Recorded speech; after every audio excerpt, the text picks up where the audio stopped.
other than backstitch, which you know how to do the lettering,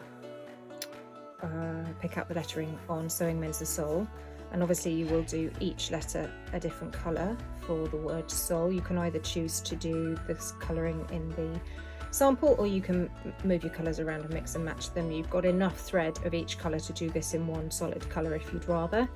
And then these are just dashed stitches. They're very simple and easy to do. It's just a running stitch, so that is really self-explanatory. You just need to know what to do with the needle. So I'm going to introduce one little extra stitch here, which usually forms a chain. It's called a chain stitch, but we're only going to make one chain, and that is to make the eye of the needle. So we're going to bring the needle, our needle, up on one side of the bottom of the needle's eye, and as I showed you before for starting and finishing, just hold your thread on the back, and then we're going to poke it back down again just next to where we've come up at the bottom of the other side of the needle's eye. And before we pull it right down, bring it back up again right at the top of the needle and pull the thread through so that you make a loop.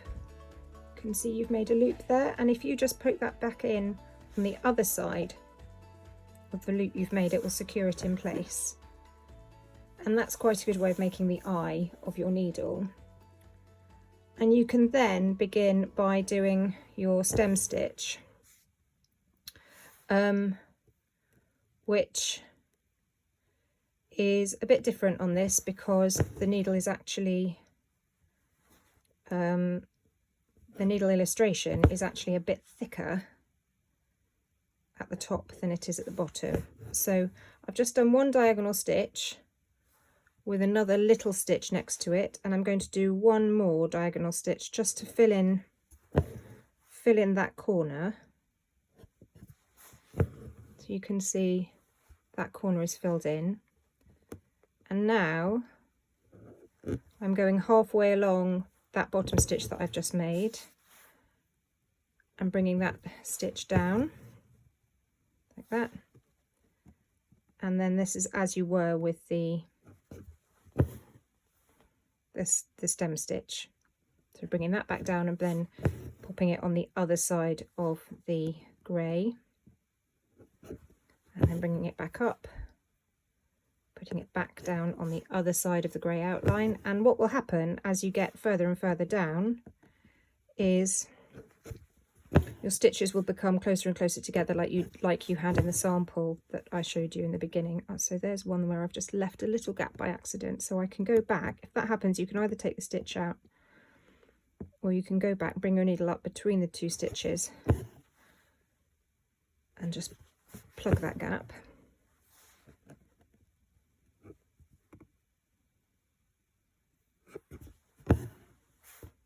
Go back down again. Keep going all the way down. Equidistant stitches as the main thing, and really you just want it to look like a sort of twisted line of stitches where it gets slimmer and slimmer and slimmer as you get down to the bottom. The good thing about this half Panama that these kits are printed on is that the threads are quite a loose weave, which means you can move your needle around and get very precise about where you're going to put it. And there you go, you can see that that is a very hasty version of what the needle will look like. If you take a little bit more time than me, it will be relatively easy to get that nice and straight.